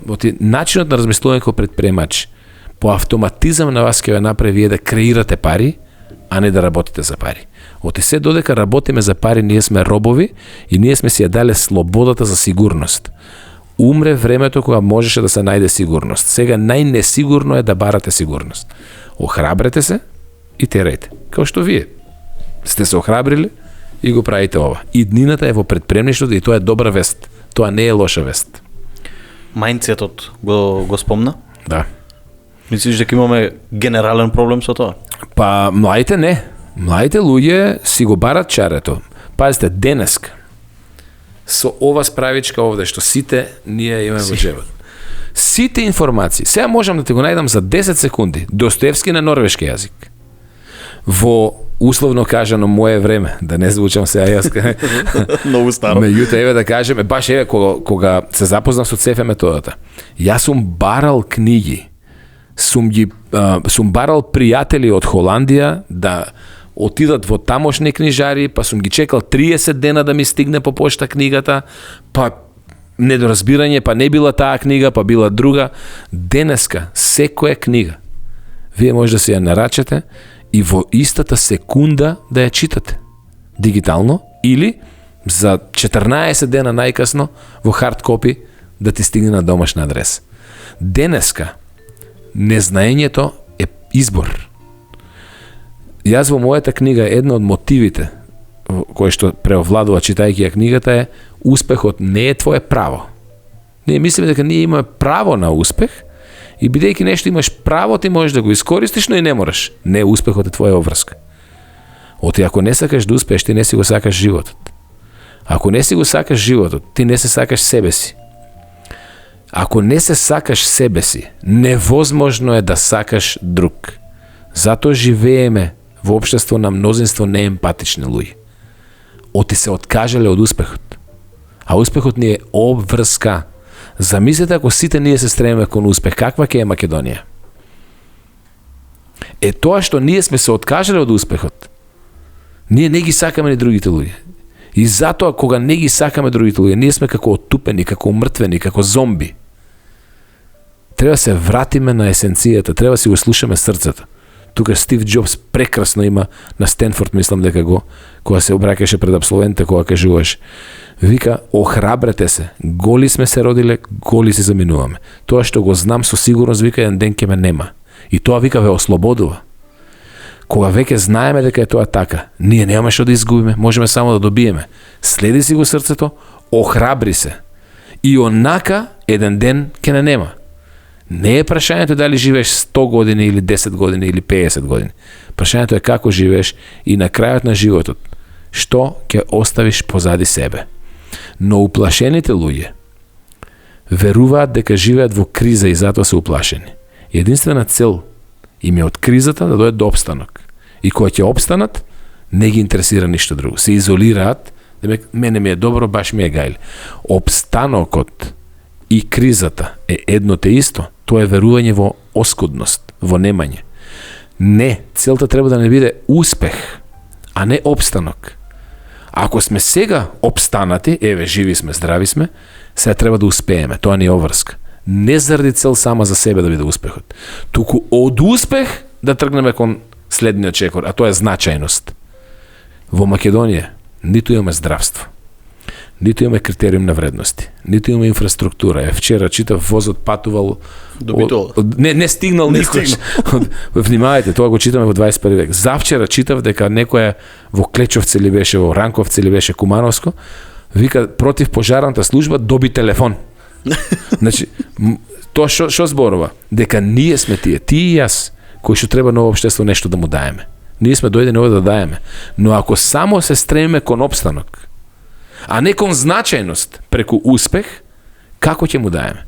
Мојата цел во животот е јас сам да изградам 2 болници во Македонија. Кога мислам сам, мислам на луѓето со кои што ќе ми се придружат, со работа ми ќе го направиме тоа. Да изградиме 2 болници, отворено кажам тоа. Една као центар за диализа и друга као центар за диабетис. Зошто? За бесплатно во тие болници, бесплатно да ги лечиме сите, оде тоа е хронична потреба.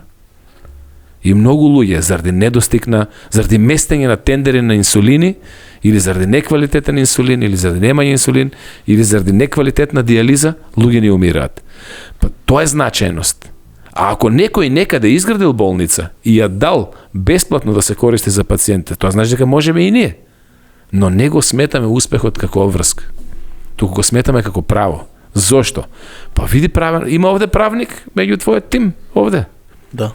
Праше го дали на правен факултет ги учат права и обврски или обврски и права. Како ти легнало тебе во главата, во увото? Права и обврски се вели или се вели обврски и права?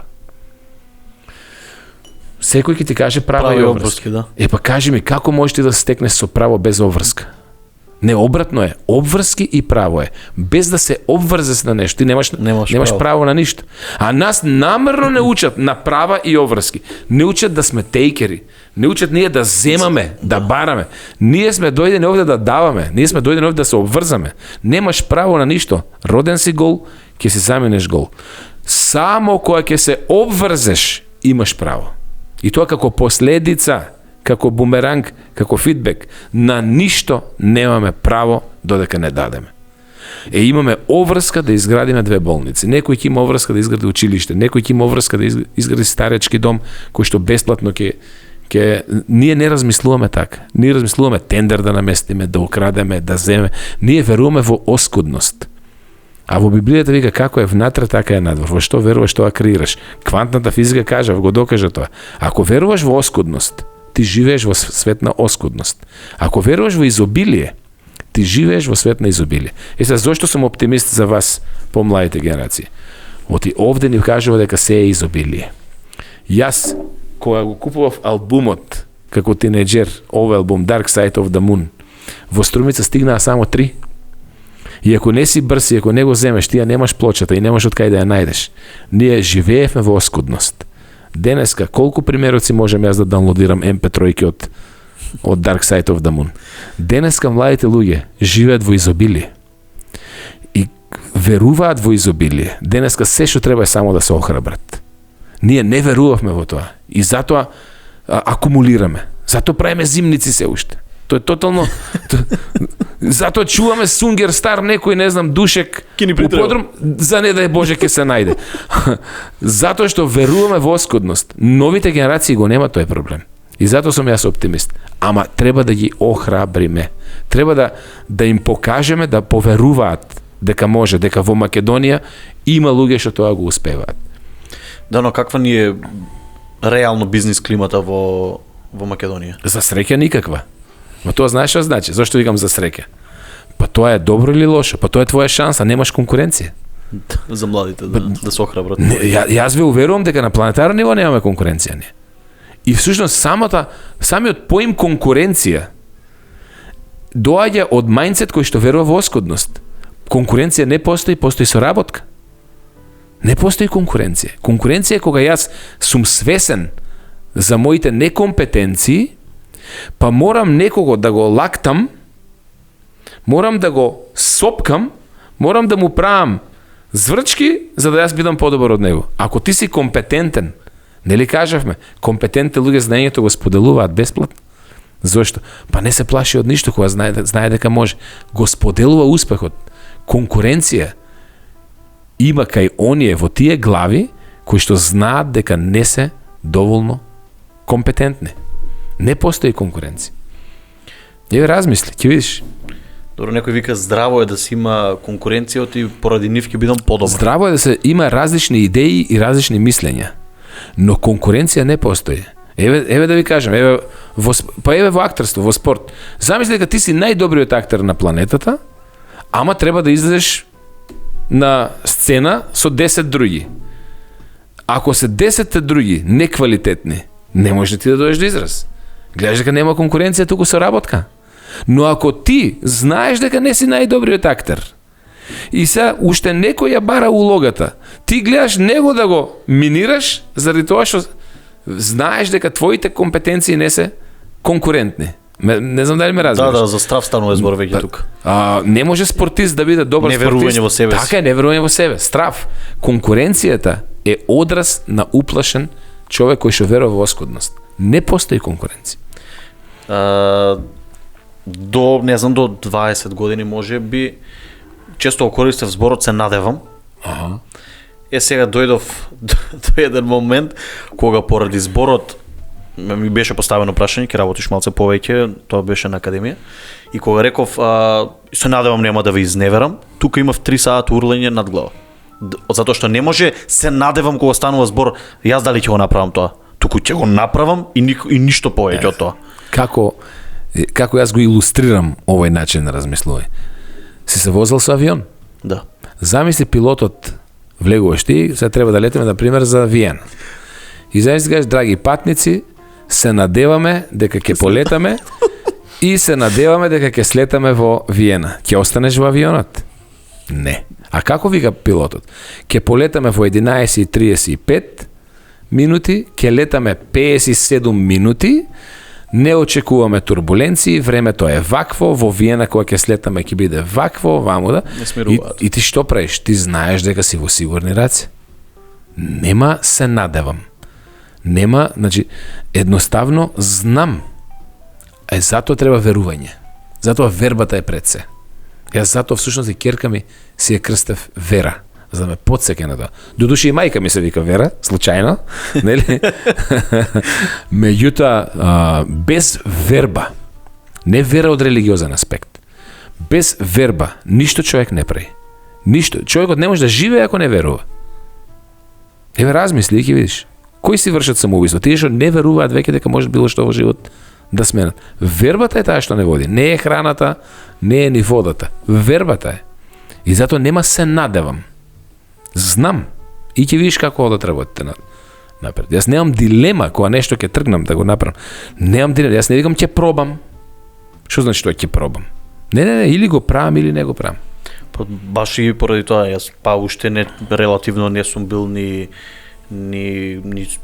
возрасен многу, да речеме дете, 19-20 години, поради тоа во тој момент не можев да сватам каде испадна проблемот со тоа што ја само реков, добро се надевам дека нема да... Али кој да ти ја дал забелешката, кој да ти го дал фидбекот, да му се заблагодариш? Тоа е мојот професор Владимир Милчин, поздрав до него. Тоа никогаш нема да го заборавам, затоа што 3 сата да му се заблагодариш, тој човек знае што зборува. Да знаеш, шом така изреагирал, знаеш што зборува.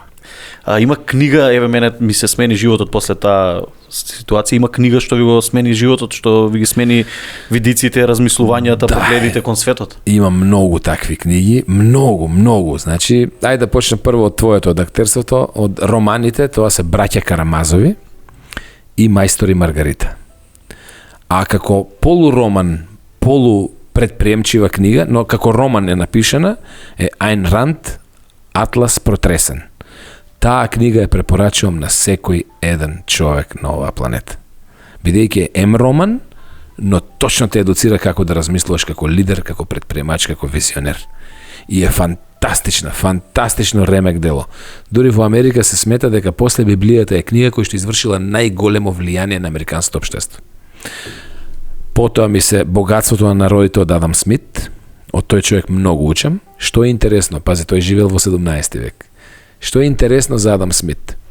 Од него учеле и Карл Маркс и Бенџамин Франклин.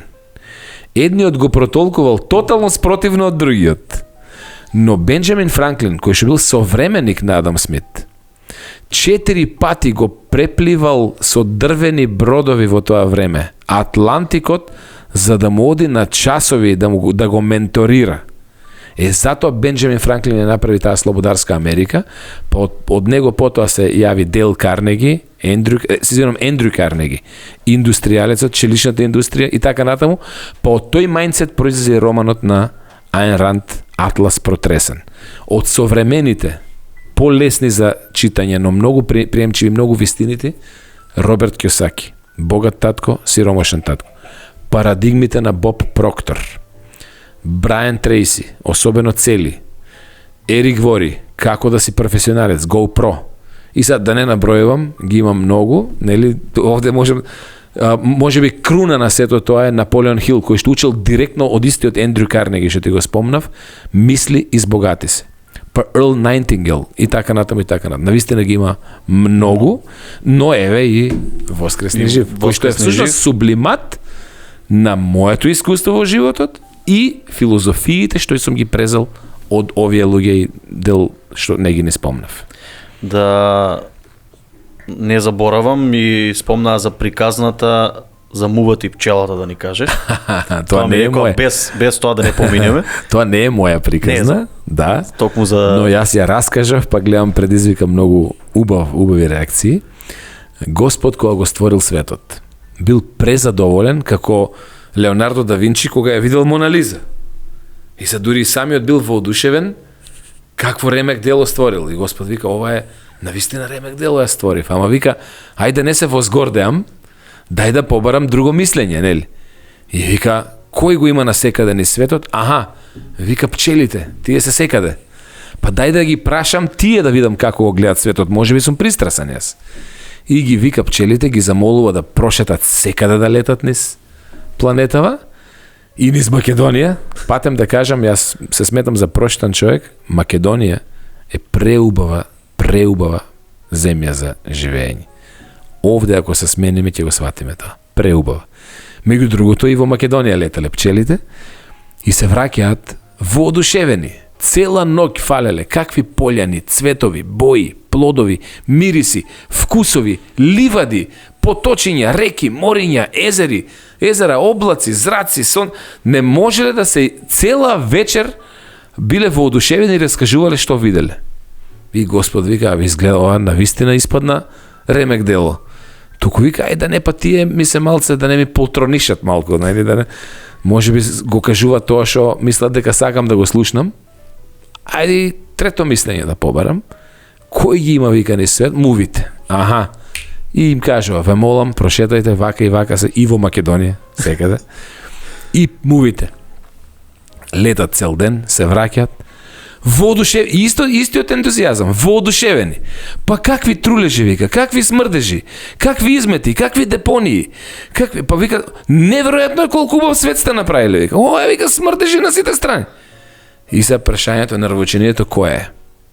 Што имаш во себе? Ти тоа ќе го видиш околу себе. Бирај да си пчелка. Муви и онака има премногу. Ние нашето општество си го направивме такво како што е. Оти низ очите на мувите го гледаме. А во исто време, еве денеска, излезе една книга Beautiful Macedonia. Погледнете ја, отворете ја таа книга. Има фотографии од пейсажи, од села, од градови, од Македонија. Пештери, ливади, невидени убавини. Не можеш да веруваш дека е Македонија. Beautiful Macedonia се вика книгата. Напишана од? Не е напишано, тоа се фотографија од Наце Попов. Еден многу интересен, уникатен фотограф кој што шетал на секаде.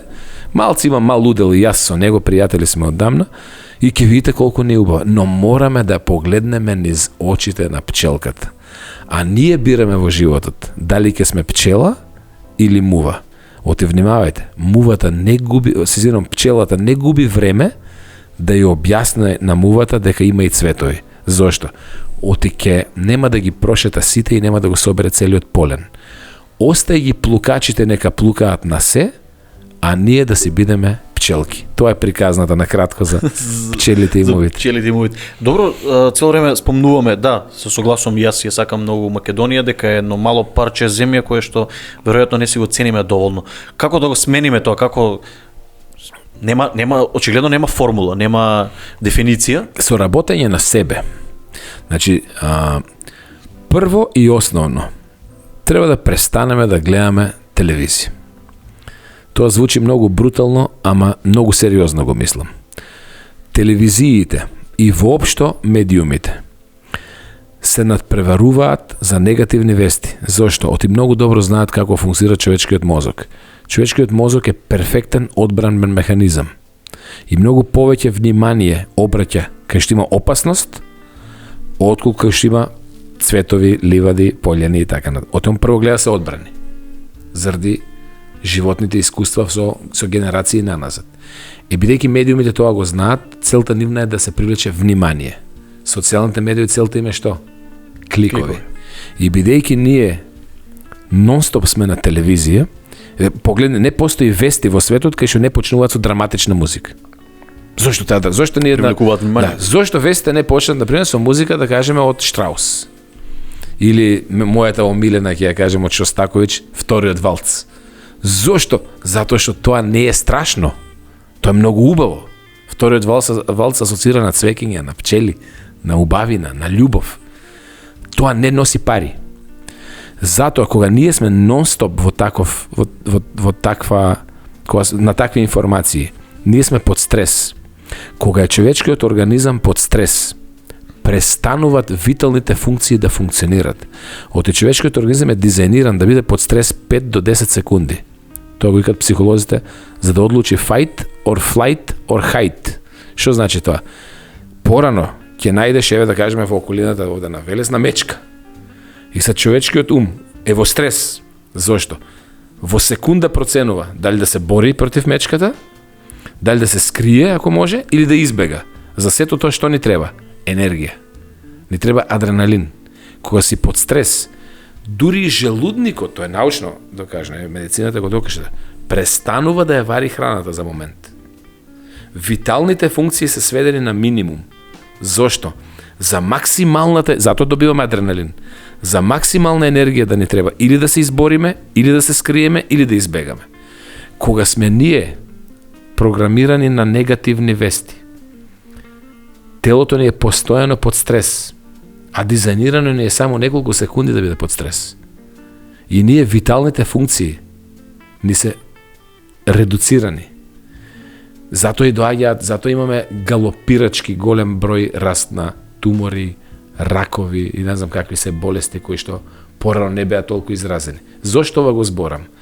Се тргнува од игнорирање на се на кое што јас не можам да влијам и се буквално како филмот Матрикс се исклучувам од матрицата. Во книгата тоа мислам дека добро го објаснам.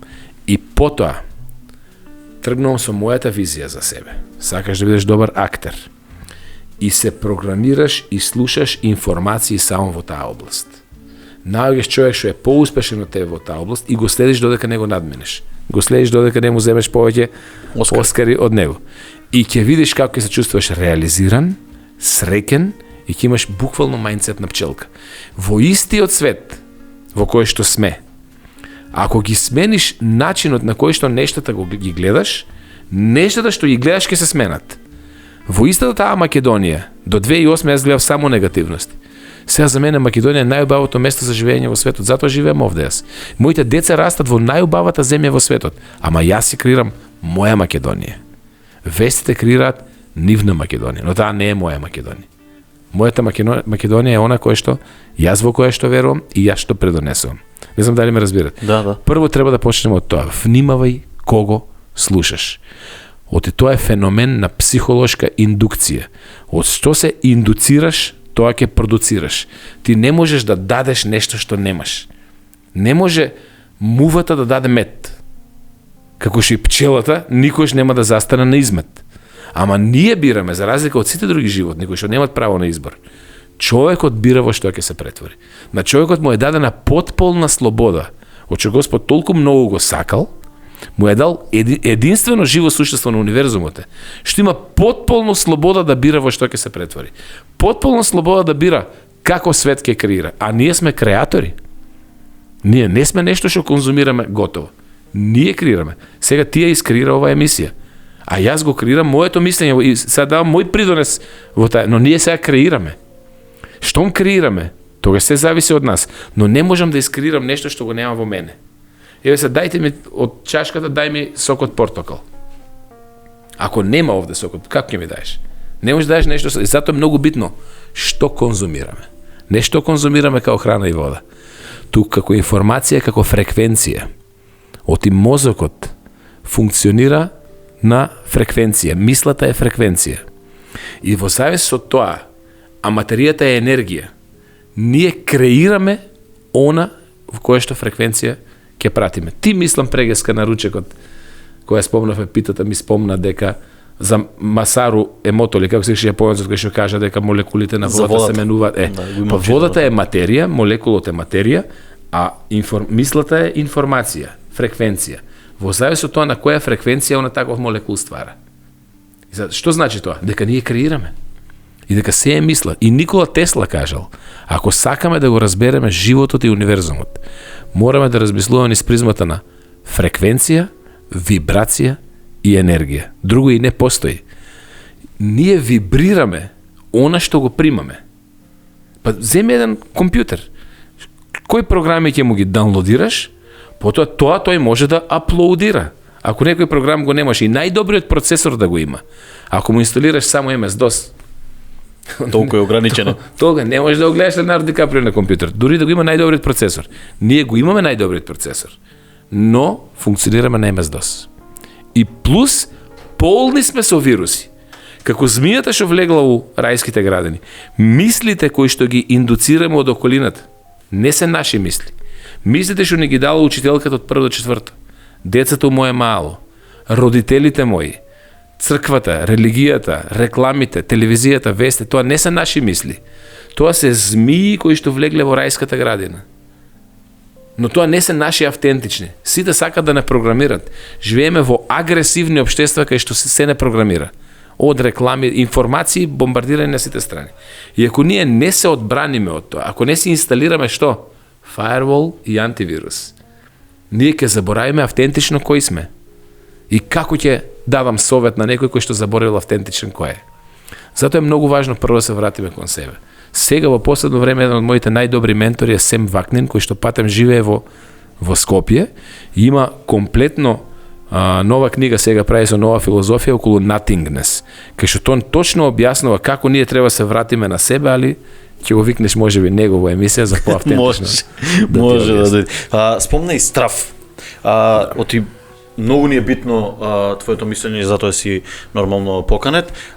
Дали мислиш дека страв се создаде со ковидот, например, кај народот? Многу. Вака, стравот особено од медиумите, како беше се пренесено и како се уште се пренесува. Кажав јас, ние живееме во општество на уплашени, во цивилизација на уплашени луѓе. Единствено што треба се плашиме е стравот. Така кажал Абрахам Линколн. И јас целосно се согласувам. Но стравот е илузија. Сите ние сме дојдени од рајот. Таму немаме потреба ни од страв, ни од храброст. Кога си во рај, од што да се охрабриш и од што да се уплашиш. Само по себе, тоа наметнува едно размислување дека стравот е екстерен фактор кој што влегол кај нас. И бидејќи е екстерен фактор, ние сме се уплашиле од нешто надвор од нас. Тоа значи дека може да не охрабри само нешто надвор од нас. И затоа е многу битно со кој се дружиш. Затоа е многу битно. Оти само ментор кој што успел таму кај што ти сакаш може да те охрабри. И охрабрувањето е екстерен фактор. Инаку немаме потреба, ние како исконски рајски суштества, ние немаме потреба ни од страв, ни од храброст. Тие се екстерни фактори. Еве ти еден банален пример. Мало бебенце кој ќе го фрлиш во вода. Оно плива. Се крева горе одма. Не само што се крева, туку плива, се врти, се дише и нема паника. Но 2 годишно дете кој ќе го фрлиш во вода ќе се удави. Зошто? Во меѓувреме во овие 2 години ние сме му инсталирале страв. Кога ќе се приближи до вода, мајката паничи, таткото паничи, бабата паничи, дедото паничи. Пази да не паничи. Немој ќе се удавиш, немој ќе се удавиш, немој ќе се удавиш. И он што прави? Се удавува. Зошто? Сме го програмирале, сме го уплашиле. А детето живее природно 9 месеци во вода. Значи тоа негова природна средина. Но во меѓувреме сме го уплашиле. Стравот е најсериозниот проблем зошто луѓето не се независни и слободни. Стравот не тера ние да бараме сигурност, а не слобода. Стравот не тера ние да ги охрабруваме луѓето да не држат во локдаун за сметка на слободата. А го спомнав Бенџамин Франклин. Он има кажано вака, тоа е мојата животна девиза. Оној кој што за сметка на слободата ќе избере сигурноста, на крајот неминовно ги губи и сигурноста и слободата. Но ние бираме сигурноста заради стравот, што сме уплашени, а стравот е илузија. А ако ние бараме сигурност, па дај сите да одиме у Идризово. Професионалци начуват, кров над глава имаме и 3 оброка имаме дневно. Зошто не икеме таму? Заради слободата. Но сега медиумите што прават? Не плашат кога си уплашен. Ти доброволно си ја спушташ цената за било што и доброволно прифаќаш да си роб заради сигурност. Ја спомнав браќа Карамазови. Во монологот, во големиот инквизитор под насловот, каде што Иван, братот, му води монолог на Алјоша Карамазов. Алјоша е монахот, а Иван е, условно кажано, итрецот, ѓаволот од тројцата браќа. Иван, која му зборува за монологот на инквизиторот, за да го разубеди Алјоша да не верува во Господ, му вели: симулирај дека сега Исус ќе се појави во сред инквизиција и него ќе го распнат, оти му пречат на инквизиторите. Зошто? Оти вика ѓаволот сака леп да даде, оти го плаши човекот и сигурност бара. А ти вика му даваш небесен леп и слобода. Никој нема да одбере слобода кога е уплашен. Сите ќе барат леп. Па тоа е пророштво на Достоевски. Што се случува сега со короната? Никој не бира слобода за сигурност. Па што ќе ми е мене живота кога живеем во 4 ѕида? Са ние доброволно се затвараме во 4 ѕида. А не икеме да сме во Идризово. Па барем во Идризово професионалци начуват, во 4 ձида никој не начува. Во еден момент кога владата ќе прекрши правило за да ти одземе слободата, а ти доброволно си ја дал, никојш повеќе нема да ти ја врати. Да, короната е опасност. Да, меѓутоа тоа не значи дека ќе се одземе слободата. Јас не го прифаќам тоа. Ништо на светот нема да заменам за храброст. Оти кажав и овде е напишано: тајната на слободата е храброст. Ништо во животот не заслужуваш ако не си храбар. Но најголем дефицит на оваа планета е храброста. Слушај податок. 1900 година 90% од луѓето работеле за себе, земеделие, за нечиство, самовработени биле, 10% работеле за друг. Денеска, во 21 век, во 2022 година, 90% од луѓето работат за друг, 10% работат за себе. Што се случило? Во меѓувреме ги уплашил некои тие луѓе. Престанале да веруваат дека можат и ја барат сигурноста, а не слободата. Сакаш доказ? Прашај ги стари велешани, родителите на дедовците и на бабите. Што бил којник порано?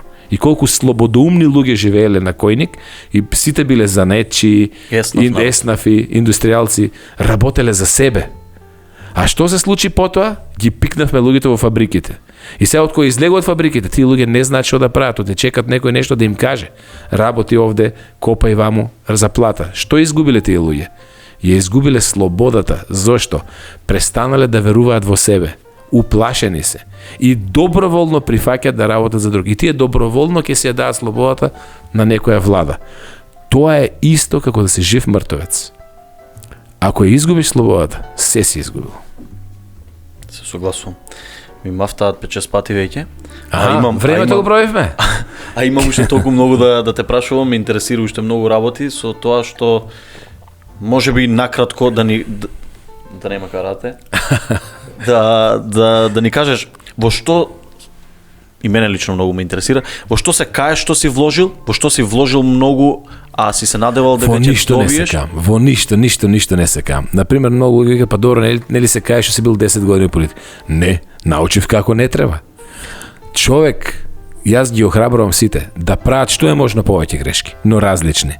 Тајната на успехот не е во безгрешност. Да не ја повториш грешки. Да, различни грешки. Тоа значи учиш. Колку повеќе грешки си направил во животот, толку си поуспешен. А ние обратно мислиме, од школото што сме учени, грешката нели значи грешки казна, и ние се плашиме да грешиме. Не бе, грешете бе луѓе, слободно грешете бе. Нема, нели Стив Џобс што го цитирав. Немаме што да изгубиме. И за ништо не се кам во животот. За ништо. Ништо можеме да привршуваме со мислата да барем уште еднаш да ни дојде на гости, да си разговараме, затоа што изгледа малку ни е време за со тебе, за се да те прашаме, затоа што пола од тоа што сакавме да те прашаме не успеваме. Може би јас многу сум зборал. Не, бидејќи имаме најчесто ако не е па конструктивен одговорот, знаем и да скратиме, нели? Добро, во ред, ајде друго. Многу ми е мило што од тебе слушнавме за се ова што ни кажа, бидејќи ни е многу битно твоето мислење. Се надевам дека понатаму сите замисли и идеи ќе ги оствариш, со тоа што ние после овој разговор ќе седнеме малце повеќе да размислиме за тоа каде сме, што сме, со што сме, бидејќи од една страна и ни ги отвараш малце повеќе и пошироко. И фала ви на вас, ми отворивте теми кои што за мојот живот, кои што и јас самиот ги имав забораен. Мило ми е, се надам дека уживаше, бидејќи ние сигурно уживавме во твојот разговор. А на вас, сите што не гледавте, верувам и сигурен сум дека уживавте во сето ова што го слушнавте. Останете со нас, бидете со нас и наредна недела и уживајте со нас. Тоа е тоа подкаст. Зоран Витанов.